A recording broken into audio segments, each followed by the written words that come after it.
Man, I was thinking, y'all ever bought something and then you you got it and then you took it back or you wanted your money back? I don't know. I just kind of be eating the charge. To be honest, why you got something that you had that experience with? I was thinking of something back in the day, and I was like, I bought this Logic album, Mm. and I heard the album, and then I was like, man, I want my money back. Like I bought it on Apple Music, and yeah, that shit wasn't. I felt like it wasn't worth the money. I was like, maybe I could get my bread back. Well, your first mistake was buying a Logic album. Why you buy that in the first place? I'm just thinking back in the day. Back in the day, Logic could rap. He just came out with the song related to if you're panicking or if you're going through mental health or suicide. He came out with that Oh, the track. Suicide song. Yeah, yeah, yeah. Do you So I guys mean, I feel was like supportive of that. do you guys feel like he legitimately cares about that stuff, or was that a gimmick, you think? Hmm. I feel like who doesn't care about that stuff? I feel like you're a monster if you do say you don't care. I would say a lot of people don't give a fuck about other people's mental health. That's why they treat people the way they do.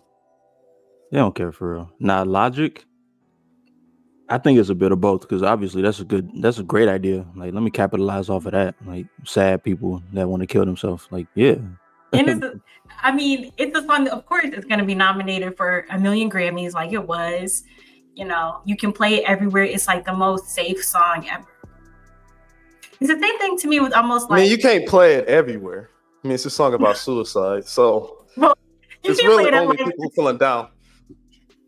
I mean, you can't play it like the bar or something like that. You can play it in like a commercial. If you got a commercial, I've seen commercials that have used that song that are about like suicide prevention. Call this number. Don't kill yourself. hmm He just had a song that like nobody else has a song quite like that. So you can use it for any situations that apply to mental health, suicide. He's got no competition in that lane, to be honest. He only did it once. He's like Lil Nas, like he did the country song and then got out of there. Yeah. dipped right Like, out. does he really care? Because he could have done a whole album all about PTSD, anxiety, depression. He could have like had songs about each one of those conditions. Like G Herbo, he had a whole album called PTSD where like the whole Yes. thing was themed around his own mental health experience. Like I don't know. I don't really listen to You Logic, heard so it? maybe the whole album was about that. Yeah, I heard the G Herbo. No, I'm talking about the PTSD album. How was it? Yeah, I heard that. It was that was like that's probably his best album to be honest. Like it's just real personal. It, Like it really was around the theme of PTSD. I yeah, imagine shooting, Mhm. crime, his life. yeah, that was the album where he had like 50 dead homies on the cover. I think it was. So yeah, I mean, that that's whole when he's album. at his best, to be for real. Yeah, but I feel like Logic should have probably went into that. I don't know. About 50 dead homies on the cover. You should have. You know, he don't got no dead homies. I don't think Logic has dead homies. To be Nah, honest, the only thing he got is the black father. He always complained, wasn't there. Boo hoo. that's what he be saying. Is that what Logic be saying? I don't know. I don't listen to Logic. Yeah, that's what he says. He always talks about his skin color, people not accepting him for being black, his black father who wasn't there. Yeah, I mean, that's what he talks about. I mean, I'm not gonna sit here and be like Logic's not a good rapper. He's definitely a great rapper. Like he can rap. You just wanted your money back. You wanted your 1099 back. I did want my 1099 back. After I heard it, I was just like, this ain't I could have just got this for free. Out of all the albums to buy, like wow. No, I bought plenty of other albums that I definitely regretted. I bought a Vince Staples album. It Yeah, don't do was Vince like that. So I'm I think it's curious, called Big Fish. are these artists that you like, hey, I trust their product, I trust the music that they put out, so I'm just gonna buy the album cold? Or are these people that like you played the snippets and then you got fooled when you heard the full song?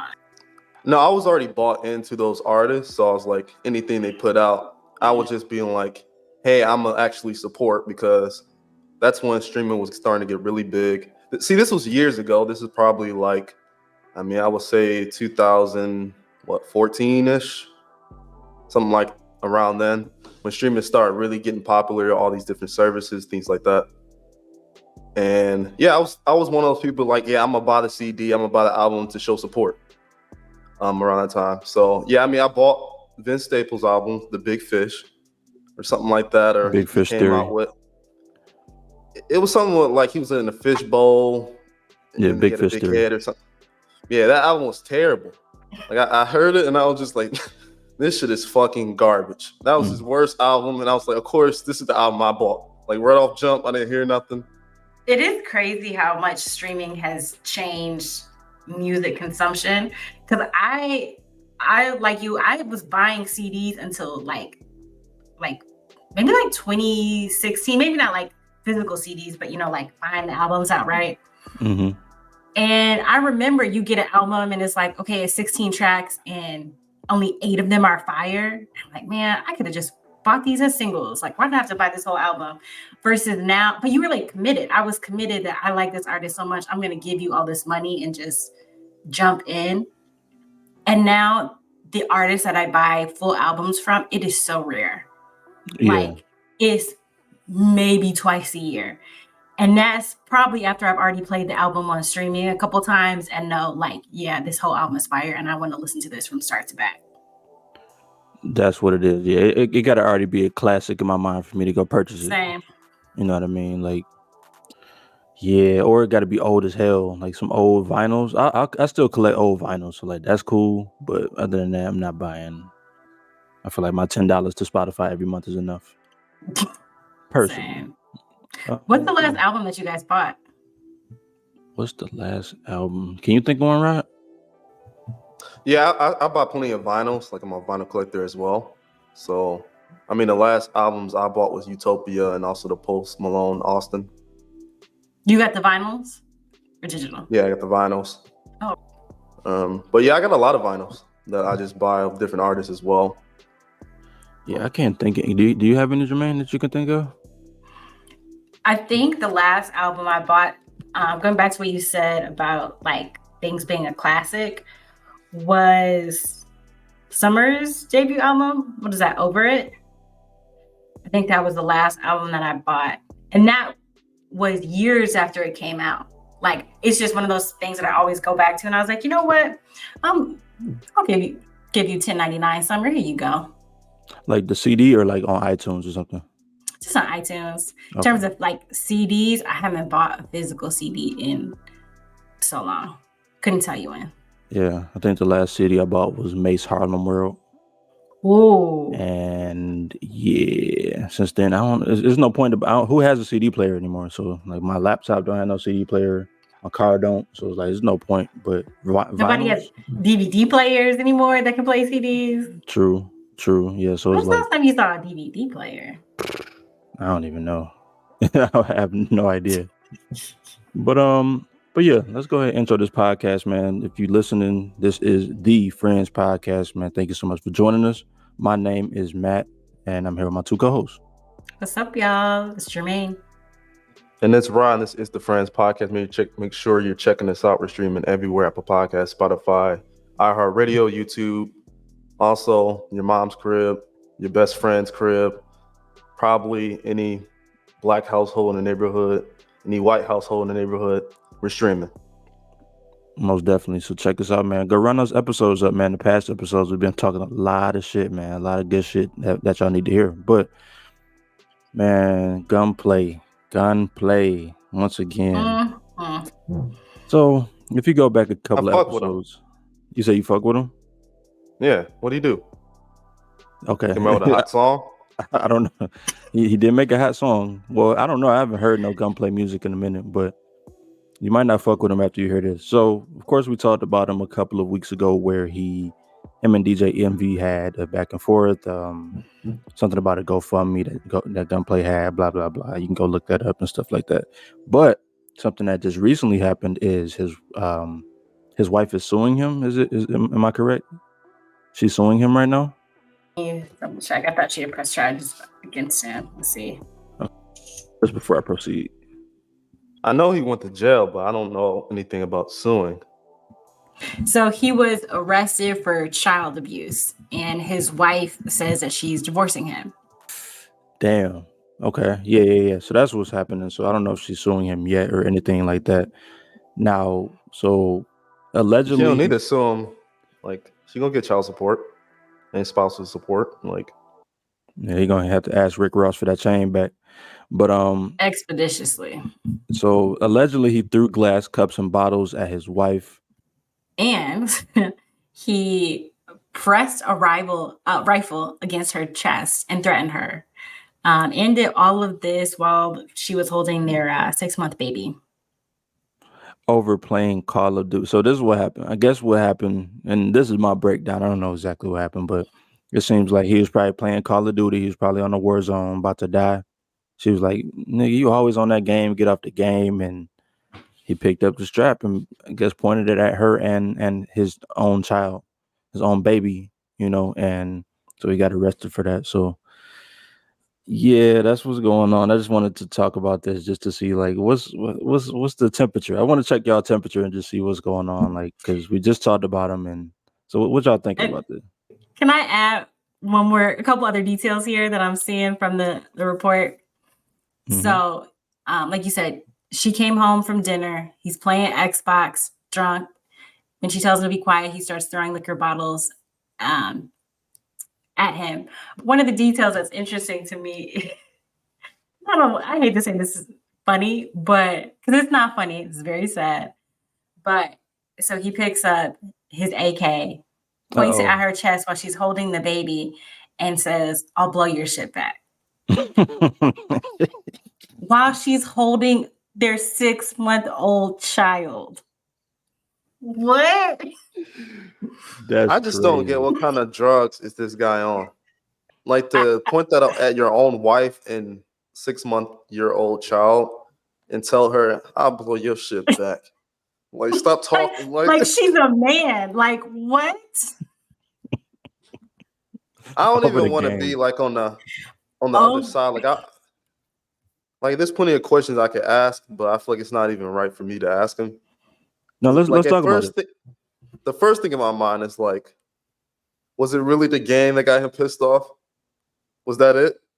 Or was it just something overall throughout the entire day that was just made him so upset? It's like, you know what? I'm trying to get away. I'm trying to play the game, and you still on my head. Like, this nigga just was taking drugs. It was like, you know what? I'll blow your shit back. So, like, you keep playing with me. Cause like, how crazy did she have to say that? Like, for him to get mad about getting off the game? Like, how serious was it? Where it was like, oh, I gotta point the gun. She must have said some crazy shit to him. It couldn't have been like a little kid, like online, calling him nigga.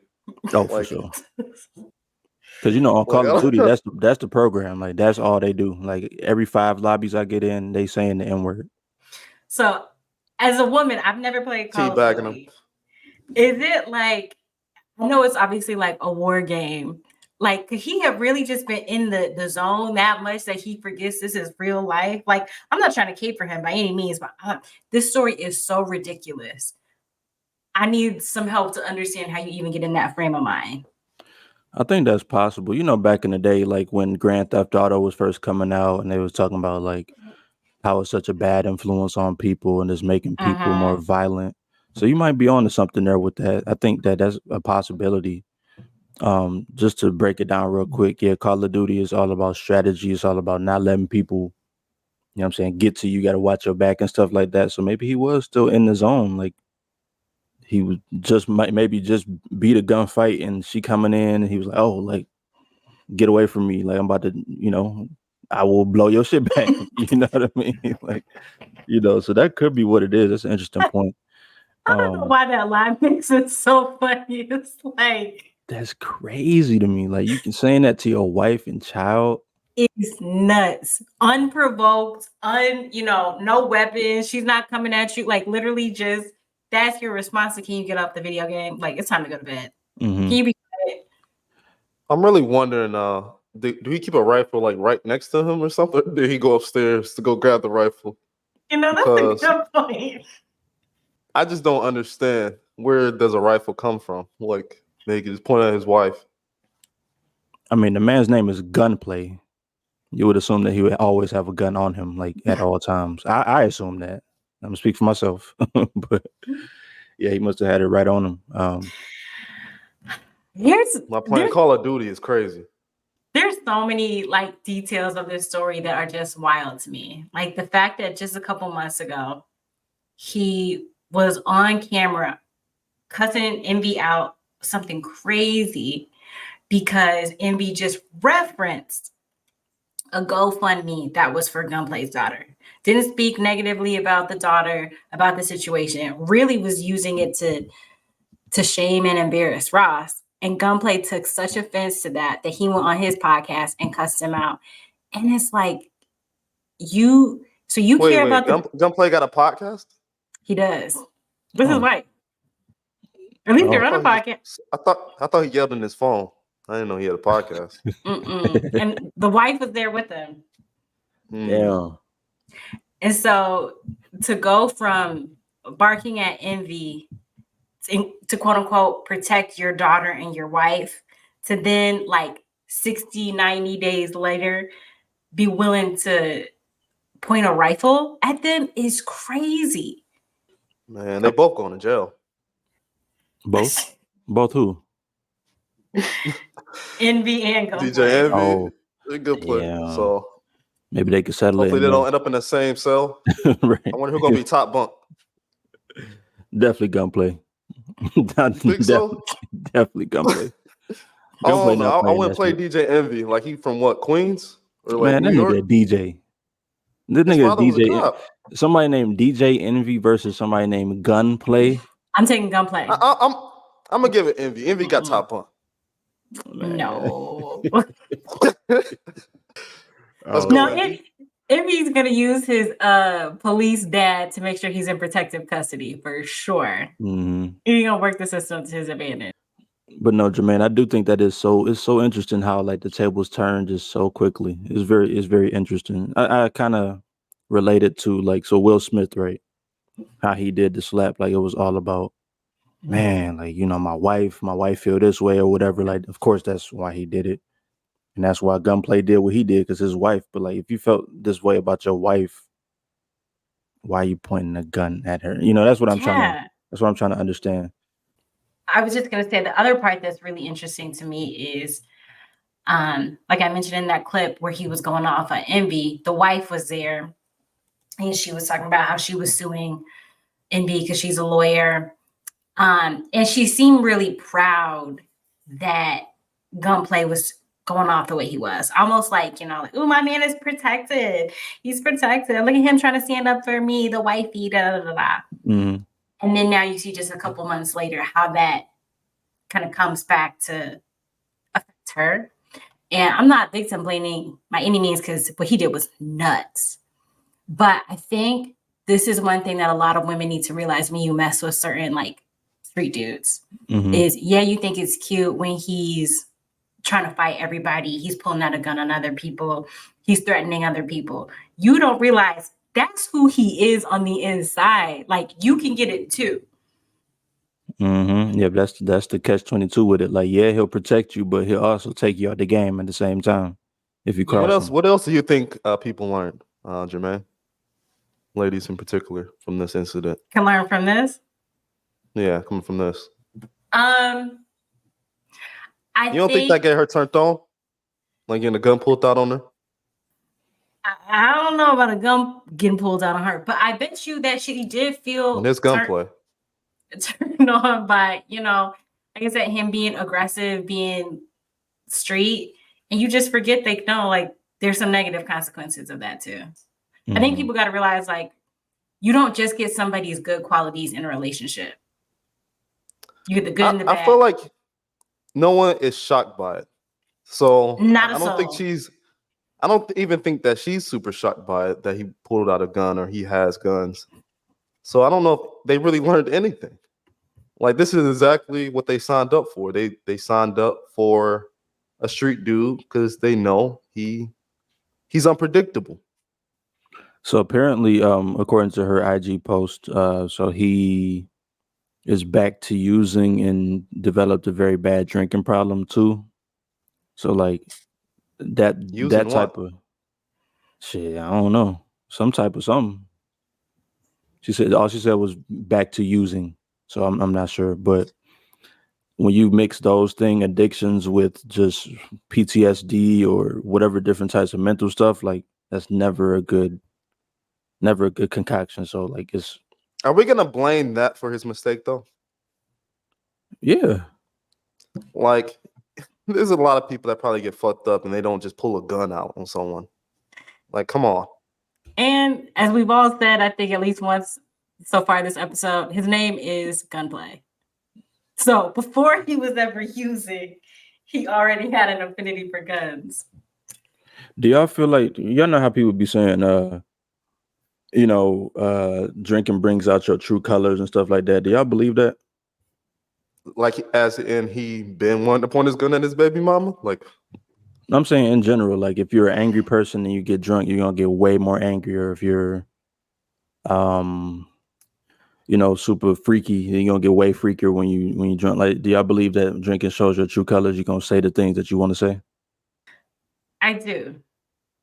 Yeah, I do think that it gives you that extra like bit of confidence to that whatever is really inside you. Yeah, I do think it comes out a little bit more.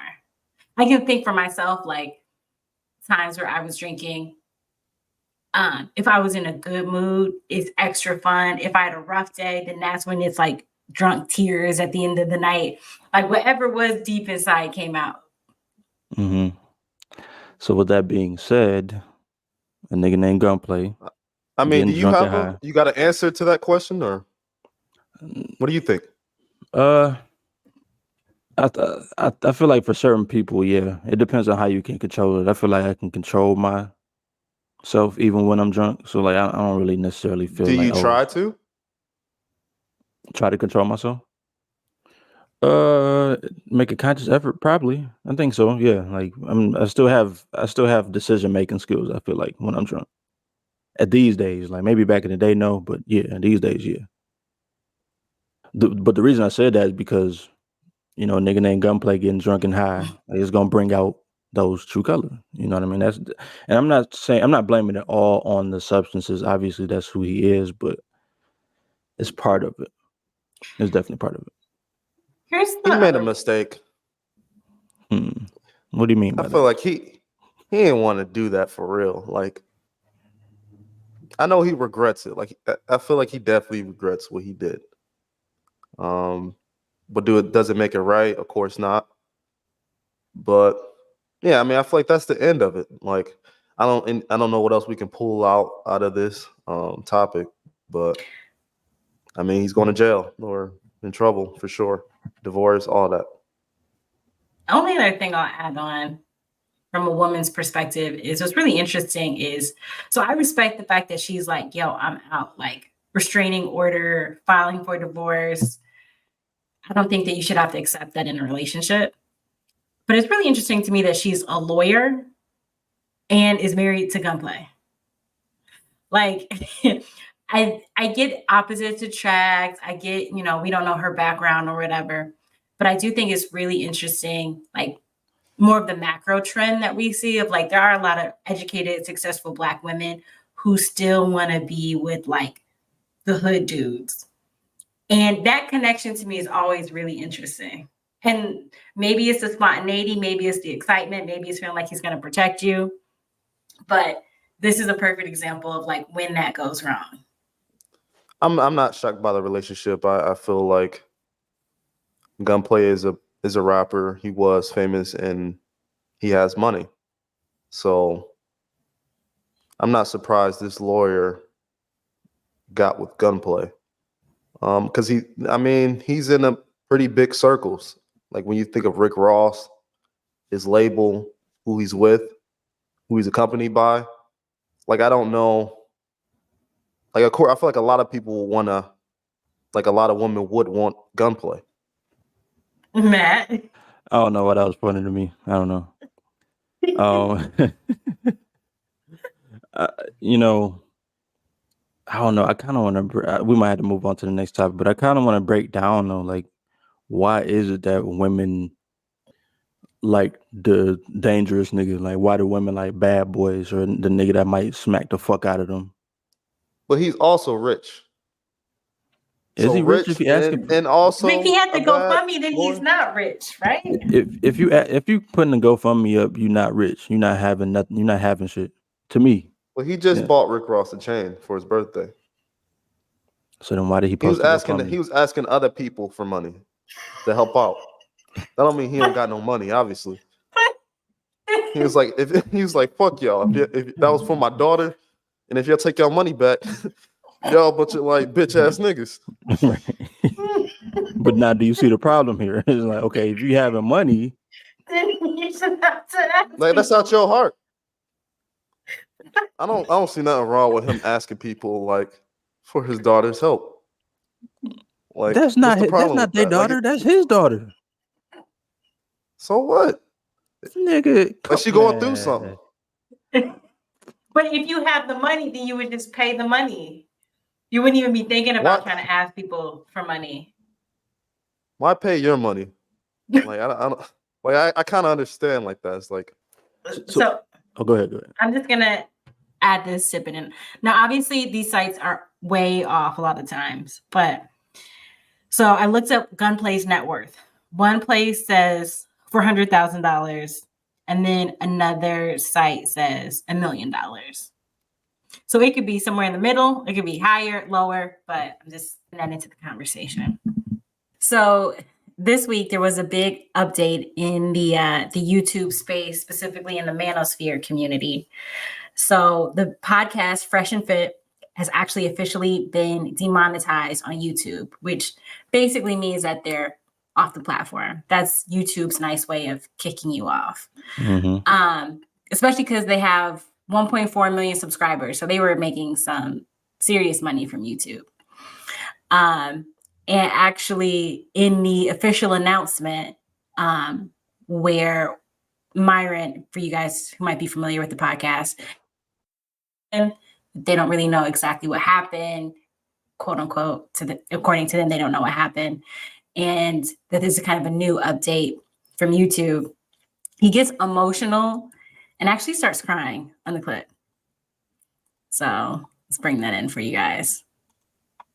So I left a job that I truly loved to do this, right? Because I shouldn't be admitting this, but saving children, right? That was great, but saving you guys is better. Thank God he's not saving children no more. What was this man doing before? What is he talking about saving children? I'm so confused. I don't know. I'm on his LinkedIn page. I don't see anything about. Yeah, man, this is tough, bro. Because we put our lives into this, you know. We didn't miss a day, honestly. That nigga ain't something. He always been the redheaded stepchild. To be honest, Yeah, he ain't talking about nothing. But yeah, I'm not sure what he did with kids. Where it was like, oh, I don't know if he was like a mentor or. Yeah, because I just Googled and it said like his degree is in criminal justice or something like that. So maybe that's what he did. I don't know. But yeah, a YouTube spokesperson confirmed that they have officially been suspended from the YouTube Partner Program. Just to give more context for people who may not be familiar with them, some of the things that they've done, that guy who was crying, he is the author of a book that is titled Why Women Deserve Less. I'm just going to let you sit there with that for a minute. The guys have also collaborated with people like Sneeko and Nick Fuentes, which if you don't know who either one of them are, they also are like pretty openly racist. Not pretty, like they are openly racist. Fuentes has called women, quote unquote, baby machines. He a real Nazi. Yeah, exactly. Exactly. So. And so I was gonna say this is big though because I just happened to Google like who has been suspended from the YouTube Partner Program, and there's a couple names that came up. One is Rudy Giuliani, who just got we fresh mug shot from Rice Street in Atlanta. The other one is Steven Crowder. I don't know if y'all know who Steven Crowder is, but he's like a right wing talking head who's spews the same type of hatred that just general internet hatred. And then we have Fresh and Fit. So it's like it's really interesting that now they're put in that same category with those people. And last thing I want to add before we get into it, so Myron, like in the full version of that clip, he tries to convince their subscribers to go over to Rumble and pay $5 a month. He talks about how expensive the podcast is to run. And he goes, we need you guys to save us now. It's not about money, but, basically like he gives this whole speech about we saved you guys, so you guys have to save us. Did they save anybody? I don't know. Let's start here though. Like, how do we feel about, before all this stuff happened, like, was any of us tuned into what Fresh and Fit was, their podcast or any of their things at all? Yeah. When they first came out, I watched their show quite a few times. And to me, they were just like a cheap Kevin Samuels knockoff. Like, hey, we see that Kevin Samuels gets a certain reaction, so we're going to take that a step further by bringing women in person and like dogging them out to their faces, essentially. Yeah, I could see that. I could definitely see that. I've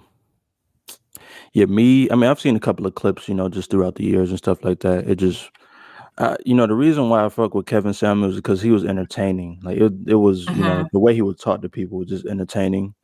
Fresh and Fit, it just seemed like pure hatred every time I saw a clip. Now, I never watched a full episode. I will admit, I never seen a full episode. I've seen a number of clips. And yeah, it just always just seemed like you said, what's the title of Bro's book? Like, Why Women Deserve Less. Like, it was always about that. Kevin Samuels wasn't never on that, like, women shouldn't find anything. He was just saying, like, this is what you need to do to find what you want. They talking about, what I'm saying, you don't deserve anything, basically, you know what I mean? So I think it's rightfully so that they got suspended. But yeah. And I can maybe give a little bit more context too, like about the suspension. So I haven't really talked about this much on the podcast before, but so my career history is that I worked at Google for almost 8 years. I worked in advertising. And for anybody who doesn't know, Google and YouTube are owned by Alphabet. And so I specifically worked with brands on getting their ads placed on YouTube, placed in the display network, search. And where the problem lies is that YouTube makes their money not from people watching content, but from big brands who want to purchase ad space. And those brands are really, really, really conscious about their brand identity and what they're connected to. So a few years ago, probably like 2015, 2016, there was a big brand safety scandal where there were a lot of ads on YouTube that were running on content that brands didn't want to be connected with. Racist content, violent content, things like that. And so YouTube got really serious about screening content to make sure that it was quote unquote brand safe. And so what people don't get is like, yes, YouTube is a free platform to like post your content to. Anybody can quote unquote post content.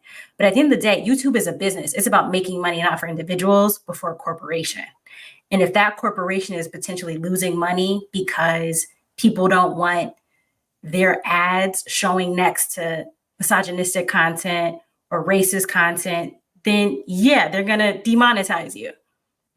And that makes sense from a brand perspective. Like we've seen like over the years, like whether it's Black History Month or Pride Month and stuff like that, like these brands, like they step into that and like they try to be on the right side of history. So like for you to just be on YouTube saying whatever the fuck you want to say, you think you can have that Bud Light ad or you can have that ad on your video and think they're gonna be cool with it? No, that shit is not happening. Yeah. Like you're gonna get clapped out here. It's just kind of like, so I understand now. I was just doing a little bit more Googling. I was just trying to figure out like what was the catalyst to them getting demonetized this time. I don't know exactly if they do you know of anything that happened recently where it was like, oh, this is the last straw, or did YouTube just like kind of catch on to it? So one of the theories that I've seen is they were on Sneako's Rumble page, which he's also been demonetized and kicked off of YouTube. And one of them, I think it was Myron, was wearing a hood that looked like a KKK hood. So it could definitely be related to that. Also, like YouTube takes, like there are human people who watch your videos to say if it's brand safe or not. They obviously have been making content for a while now. They make a lot of content. And so if you've just been continually picking up strikes against the YouTube content policy, then officially now YouTube probably has a strong enough case to be like, all right, deuces, you got to go. Now, how do we feel about like them moving forward? Like, is this going to make them, because I tend to think that when things like this happen and like there's controversy and people are quote unquote done wrong by the system, YouTube kicking them off, I kind of feel like this puts a battery in their fans' backs and makes them like rise even more. So how do y'all feel like they're just gonna totally fall off, or is it gonna be like the rise, like, or are they gonna get even bigger than before and then really keep spreading all this bullshit that they've been spreading? I think what's really interesting is if you look at a lot of the manosphere channels that got really big, a lot of them have had like drops in traffic. So for them, they're demonetized. But if you look at somebody like Just Pearly Things, who like blew up out of nowhere, and her views have like continually started to go down over the past like several months. So I think people might just be getting tired of some of that content. I think what's interesting about like social media and the algorithms today is you go from never hearing a message. It doesn't even have to be about manosphere, it could be about anything. But you go from never hearing a message to then hearing it all day, every single day, as more content creators make content about it, as other people react to that content and give their other side of the coin. And I think it makes certain conversations get stale fast. Yeah. I think what Kevin Samuels did that was really would have been different with him is that his content was more diverse. I think he covered more things, related to like men's improvement and fashion and fragrance and career stuff. I think for some of these people who their content is just like down with modern women, there's only so much that you can share that before I think people are just naturally going to get a little tired. To switch the conversation a bit, people are scared of the backlash that comes with speaking your opinion. If you were to go and do what Kevin Samuels did, he was able to create a brand off of it, but there's a lot of people who can't create a brand off of downing other people. And I feel like there's so many YouTubers and things like you're saying, yeah, they all tried doing it, but they can't do it at the execution that Kevin Samuels did, because Kevin Samuels wasn't only downing women. That's not what he was doing. He was talking to male and woman, and he also built it up like from the past of casually doing it and growing and figuring out what to do, what was wrong, what was right. And people were just like grabbing the clips and everything that people took onto the negative shit that he was talking about. And they was like, oh, I'm gonna create a whole copycat of that platform, because that's what he was doing. And then the whole idea was that Kevin Samuels is just this misogynistic guy. And I really don't think he was. Like, Kevin Samuels was he was fair. He was a fair person. He spoke on males, women, but I can't be upset with the clips that got out there. Like, most of the time, the clips that got out there was all the misogynistic shit.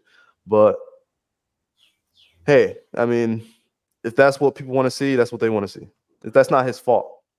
And he probably wanted that, to be honest. He probably wanted those clips to be out there because that does nothing but boost his, his rate. Like, he said it, so like I'm sure he was proud to say it, but like he probably wanted the controversy to get out there because that builds his platform. So like that makes sense.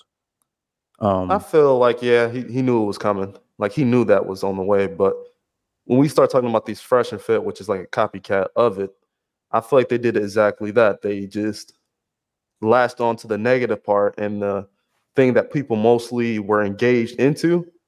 It was like they made a whole platform of picking up all these escorts and models and women and like wherever they were, Florida, Vegas, I don't know. And they wanted to pretty much create reality TV on a podcast. And that's kind of how I kind of view it. Like, I don't know. I don't know if that's how they really feel in day-to-day life. I mean, if the guy's making a book, he must obviously feel what he's talking about and crying about it. So I think what's messed up is with what you were saying about them. I don't know if I think that they even believe all that stuff. Same thing with Just Pearly Things. I think is some people, you said, they see something works and they want to figure out a way to monetize it and make a quick buck. And so I'm just going to repeat what somebody else says and not even add my own sauce to it. Like not even do my own critical thinking to add to the conversation. I think the part that really is just interesting to me is how the internet has made some people really think that they're stars.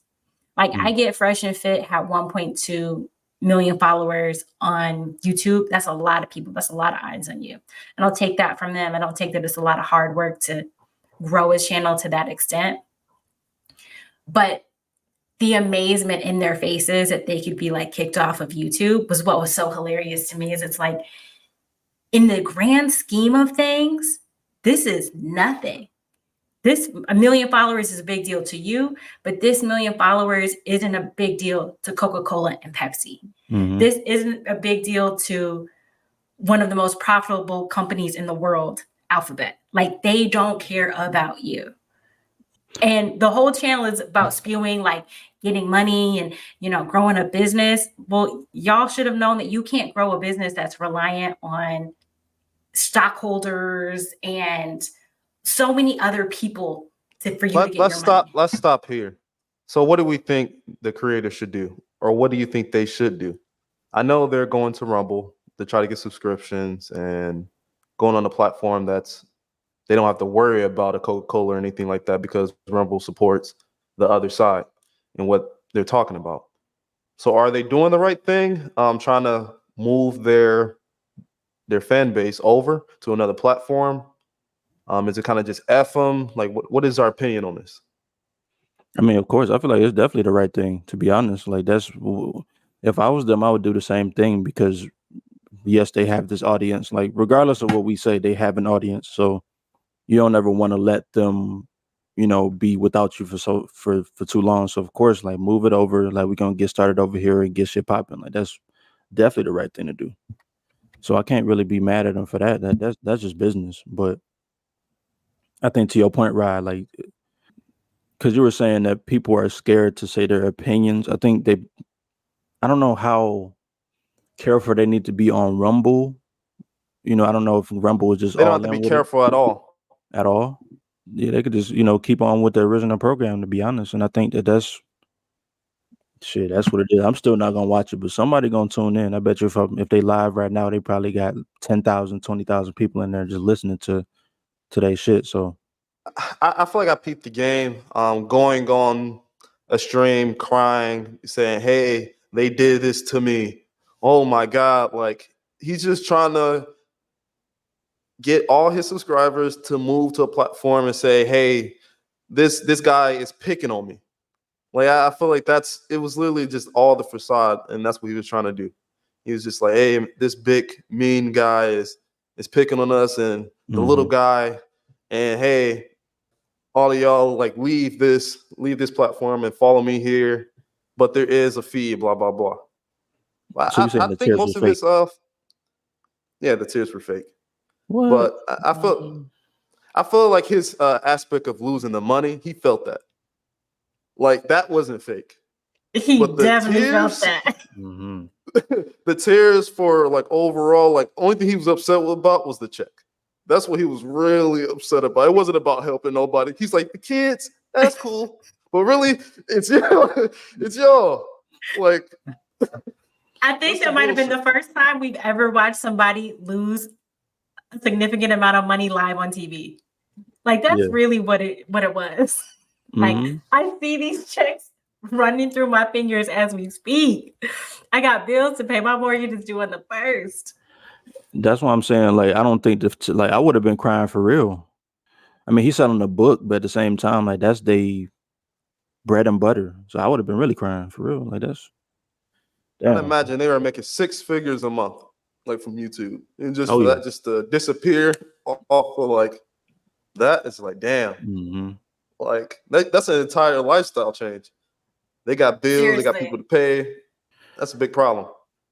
Now let me switch it up. Let's talk about like overall, right? And I just want to talk about content creators and obviously the people that consume content, which is, the people, right? And so there's these ideologies out here. Of course, we know the red pill, we know the incels, the MGTOWs, all those different types of people that had these ideologies, or even the women that be like, oh, I want $100,000, I want a man to make 6 figures, all those types of things, like these things that's in our consciousness, in our, in our realm. So these ideas that are out here, like whose fault is it that these ideas are out here and are spreading like the wrong ideas? Is it the platforms that put the ideas out here, or is it the people that's dumb enough to like sit here and just take it in and believe all these stupid ideas that's just out in the atmosphere? Because me, I just feel like people stupid, and that's their fault. That's a great question. I think you're right. I think it's that people are stupid.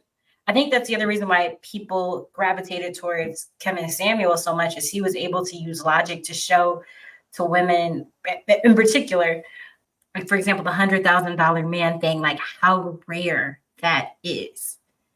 Like that mathematically, that is going to not be something that you're just going to run across when you're at the grocery store. Mm-hmm. So the fact, I think you're right. I think it is that people are really quick to believe information and not synthesize it and actually compare it to their real experience. I think all those movements that you meant, they all have certain points that are valid. Like I consume content all over the internet. I like to listen to people who have differences of opinion than me, different experiences. And sometimes I listen to that and I'm like, you know what? That point right there is a good point. That thing I can take from this. It doesn't mean that all the other elements of it I have to believe. And I think that's where people go wrong, is like you hear one thing and you run with it. So on the $100,000 man thing, you hear that like men should take you out on dates and treat you nice and whatever. And you hear, okay, I need a Chanel bag on our first date. Right. Yeah, and my point of view on the whole thing is, I think it's part of both. Like I feel like you can't be too upset on the consumer if the platform is pushing it. If they're pushing this in your face, like putting it on the for you, and the things are trending to you, and you're seeing that all the time, and the people who are pushing that and buying ad dollars towards that, then yeah, I mean you're the stupid consumer consuming it, but it's like that's what's on your feed. Like that's, so I feel like it's a bit of both. Like someone's purposely paying money for it to be in your face. And they're those are the big platforms who are taking that money to do it. So I don't know. It's a bit of both. That's a good point. Yeah, I do agree that it is a bit of both. I just put more of the onus on the people, just because I think Jermayne said something, or she was like alluding to something that's important, is like discernment. Like you can take things from, like a broken clock is right twice a day, right? And so it's like people need to be able to discern, like, oh, is this good information? Is this bad information? And when your platform is, I don't know if they was age restricted. I don't know if like you had to be 18 and up to watch them, but like if kids are watching them and like they don't really have those discernment skills, like that's when I blame the platform. But if it's other adults, it's like, okay, well, you just don't have no discernment skills. But a 12-year-old Okay, just so don't know. you're pinning it. You're still pitting this on their platform, right? I put it more on people, but I'm just saying, like, if there is kids that's watching, they don't have the discernment skills. They don't have the mental capacity to like be like, okay, this is right, this is wrong, this feels right, this feels wrong. Like they just gonna listen because they like the person. They be like, oh, I believe everything because I don't know any I feel better. like this show wasn't for kids though. Like I feel like that wasn't the premise. So you sitting here saying, hey, if the kids can't discern, when most of their audience probably were adults. like men probably in their 20s to 30 years old, probably range. That don't mean Like kids I not don't think watching their it. audience. Yeah, I hear what you're saying, but their main audience, they weren't promoting to kids. So you're sitting here saying, hey, like the kids and the discernments, like that's not who's really consuming the content. They're adults who are knowing what they're clicking on and they're knowing what they're going to that platform for. So that's not like a negative towards them. They're getting their audience and they're promoting to their audience their content who want to hear that. That's not a I hear you. negative. That's a positive. I hear you. So maybe YouTube needs to do a better job at, age restriction then, because it's not like a kid can't find it and like become a super fan of Andrew Tate or Fresh and Fit or Sneeko or all these people. Like they can find it. Like, you know how much shit I found as a kid that I shouldn't have been watching. So it's like, yeah, like it's of course it's an adult conversation, but kids is watching this. Like, don't get it. They definitely watching and definitely being influenced by it. So I put it on both of them. I think it's both, but I think it's more the people. Like, stop being so stupid, everybody. Man, with that being said, I think we exhausted all the topics for today. So let's go ahead and get into some highlights if we have them. So does anybody have anything they want to highlight for the people today? Yeah, so my highlight is a new single from Charlotte Day Wilson, who I love. She has Snoh, Aalegra on the track as well. It's called Forever. Super dope. Okay. So let me go ahead and go with mine. So, I like to do throwbacks sometimes. So I'm going to do a throwback. Let's go back to the 80s. A band called Loose Ends. Who I want to say they from the UK. Like they was in the 80s doing the 80s sound and shit like that. But they have this song called You Can't Stop the Rain, which has been sampled many times, throughout the years. But go back and listen to the original so you can see, where the idea came from. So check that joint out. Raj, you got something? Yeah, I'm gonna go ahead and shout out Mo Vega. He's an artist we had on in the past, and he's been on the move lately. Been doing a lot of different shows out in the Detroit area. And his latest project, No Love Lost, make sure you go check that out. So actually, let me since you were just talking about people we had on before, I want to shout out Carla Black too, because she had just dropped a video. Let me just see what the name of the song is called right quick though. So Carla Black, let me get on YouTube. Temporary Love. So if y'all go to Carla Black's YouTube, just search it up on YouTube. Temporary Love by Carla Black. Check that joint out. It's like a live performance type of thing, a one mic performance. So super Yeah, dope that was shit, dope. man. I saw it. Yeah. I had checked that out a couple Fire. days ago. I was fucking with it. She be singing. No, for real. But yeah, man, if you made it this far, we definitely appreciate you. Check out that merchandise in our store, man. It's definitely still there. So go cop that shit. But if you made this far, we appreciate you for listening. This has been the Friends Podcast, and we out. Yep. Peace.